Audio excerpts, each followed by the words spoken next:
पूरे 5 साल का कार्यकाल मेरा रहा।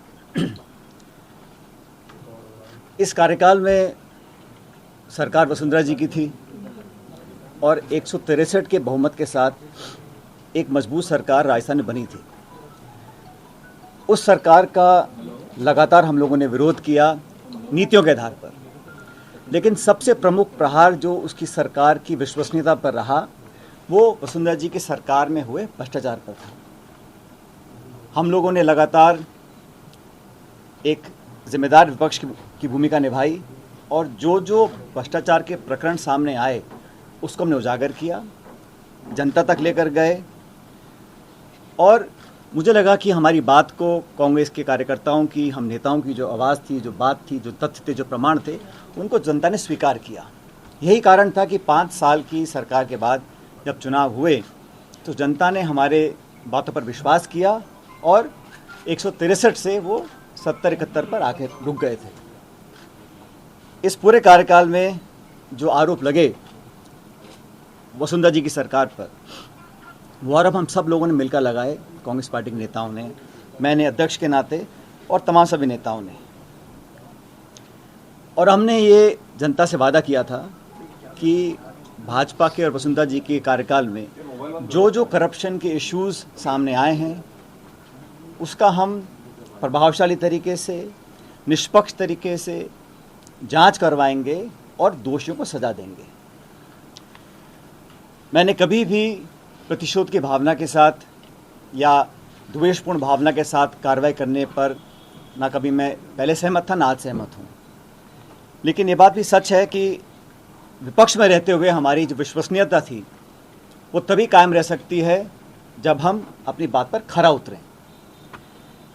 इसको लेकर मैं बहुत चिंतित था और आज से लगभग साल, सवा साल पहले मैंने मुख्यमंत्री अशोक गहलोत जी को चिट्ठी लिखी। उनको मैंने कहा, वो चिट्ठी मेरे साथ है, मेरे सामने है, मैंने बड़े विस्तार से पूरे घटनाक्रम का विवरण उसमें रखा और मैंने कहा कि हमारी सरकार को बने अब लगभग 3.5 साल हो गए। उस समय अब समय आ गया कि हम लोग अपने बातों पर खरा उतरें।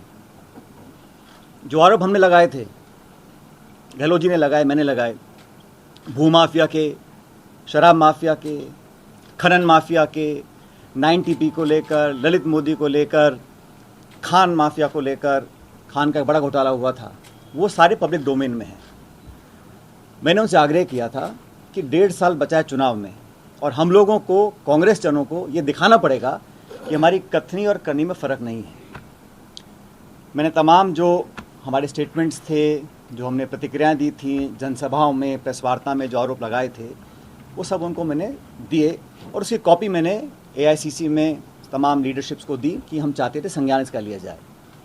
ये पहली चिट्ठी मैंने लिखी थी 28 मार्च 2022 को।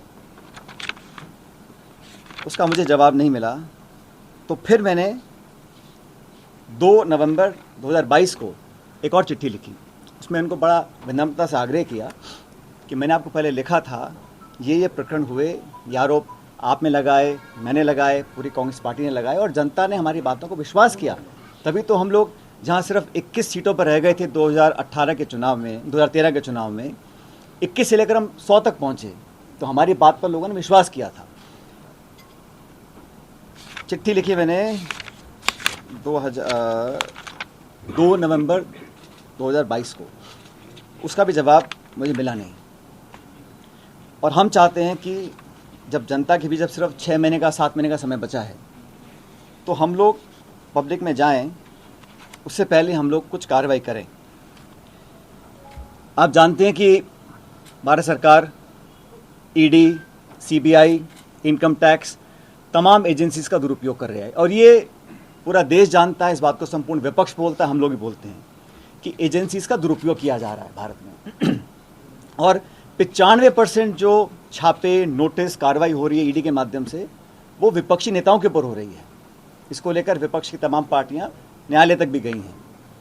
तो एक तरफ तो केंद्र सरकार एजेंसीज का दुरुपयोग कर कर जो कांग्रेस की लीडरशिप है उनको टारगेट कर रही है। अब फर्जी केस बनाए जा रहे हैं, चाहे वो नेशनल हेराल्ड का केस है, चाहे वो यंग इंडियंस का केस है, और मुकदमों में, केसों पे सुनवाई हो रही है, पेशी लग रही है, समन्स आ रहे हैं, नोटिसेस आ रहे हैं। एक तरफ तो वो ऐसा काम कर रहे हैं और राजस्थान सरकार जो हमारी अपनी सरकार है, यहाँ पर जो हमारे एजेंसी संसाधन हैं उनका हम ना तो सदुपयोग करें ना उपयोग कर रहे हैं।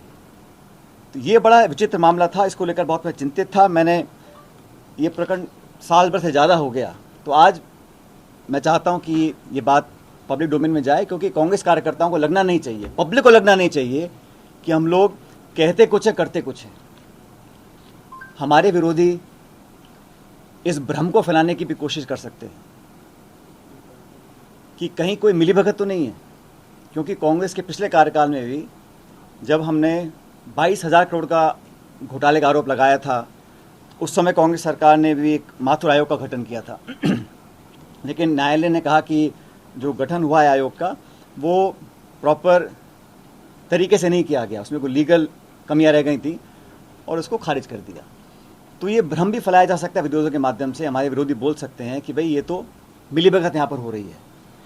और वसुंधरा जी का कार्यकाल हम सब ने पब्लिकली कहा कि राजस्थान सरकार का सबसे भ्रष्ट कार्यकाल था, और तमाम प्रकरण सामने आए, उसकी लिस्ट मैं आप लोगों को अभी देता हूँ।